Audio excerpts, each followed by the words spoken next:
My name is Hanson Oak, and I'd like to tell you my story. In truth, I've lived a very peculiar life, and if you had to pick a point on where that peculiarity started, it would have to be with the death of my mother. My father sealed her corpse in the trunk of an ailing maple tree out in the center of the field behind our home.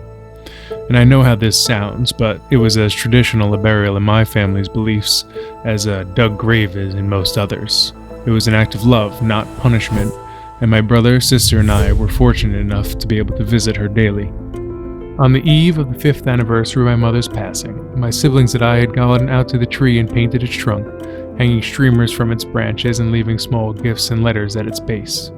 The next day, we woke up early and dressed in our best clothes, which wasn't much considering how poor we were. And when we went outside, we found my father was already there, with 4 packed suitcases at his feet and a crumpled paper in his hand.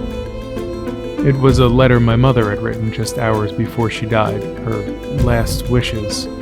Among other things, she asked that we should all separate on the 5th anniversary of her death and head into a different direction of the compass.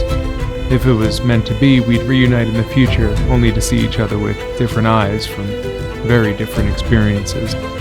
This was the moment that my life truly began. A life of spectacular horrors and breathtaking beauty.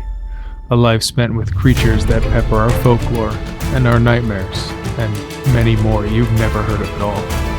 A life traveling to places in the world with no names because no people had ever been there to name them.